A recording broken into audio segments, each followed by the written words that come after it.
Okay, so welcome to this video where I'll be doing your 2024 quiz 1. So the question was, what is the difference between farming and fishing? Okay, so this was basically 5 marks.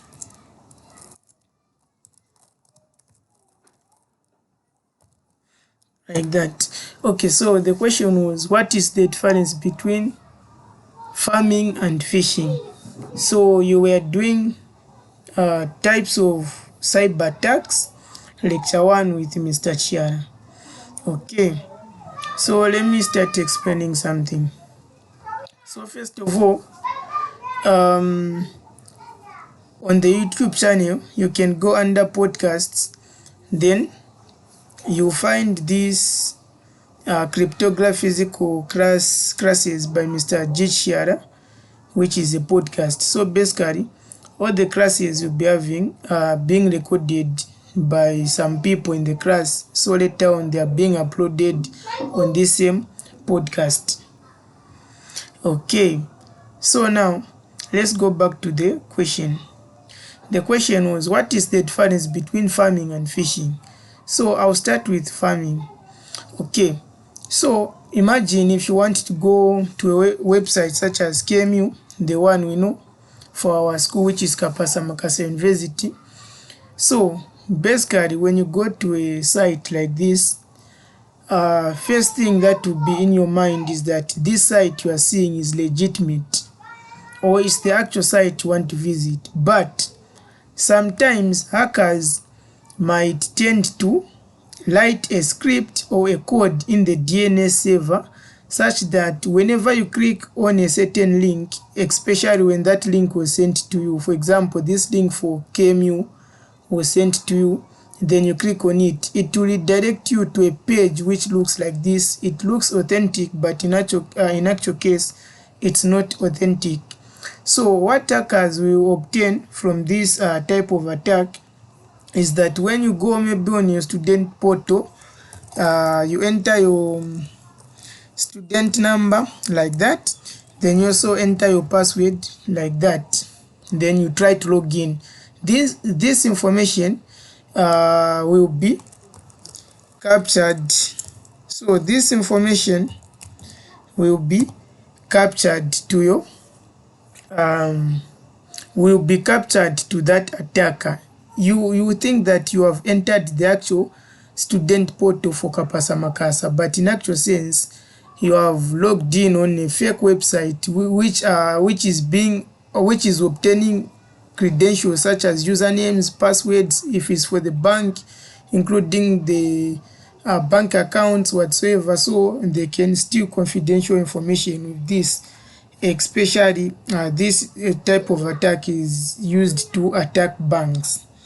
Okay, so you send a certain link which has a corrupted DNS cache sent to a client. They click on it, they think they're using Zanaco. Later on, their credentials are stolen and their money is being held by the hackers. Okay, so now that at least you understand this form of attack, which is phishing, we go to the next attack, which is what we call phishing attack, like this, phishing. So whenever I hear the word phishing, what comes in my mind is, assume you went for fishing, you want to catch some fish. You use something like a hook to your string, which has a certain worm to it, let me say, or set something for the fish to eat.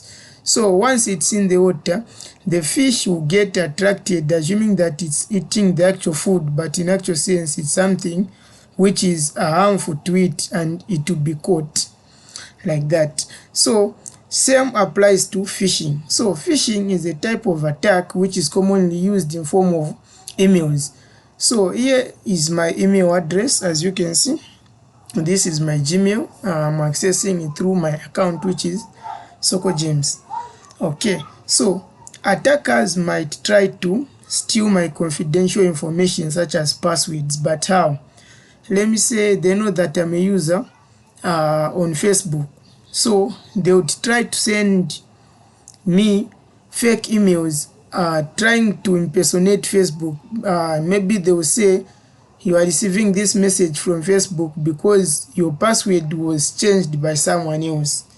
Click this link to reset your password. First, you need to enter your old password. So the moment you click on that link, which was sent through your email, then that link is now being accessed by the hacker, which is owned by the hacker. You enter your credentials thinking you're on Facebook, trying to reset your password. Then the attacker obtains that information, then they capture it. The moment you realize that that was fake, your credentials were already obtained, and maybe the hacker or the attacker has accessed your account. So to prevent phishing attacks, mostly they introduced what they call spam, so that whenever emails which look suspicious to them, which are maybe in form of phishing attacks, they'll tell you that this is spam because it's similar to messages that were identified as spam. Yeah, so such messages, if they are not trusted, which contains links like this, they fall under spams to avoid phishing attacks. So in conclusion, phishing attack is a type of cyber attack whereby the attackers send fake emails trying to impersonate a legitimate organization for them to gain confidential information. So that's the main difference between farming and phishing. So this is Soko James representing KMU Cyber Security Tutorials. Thanks for watching.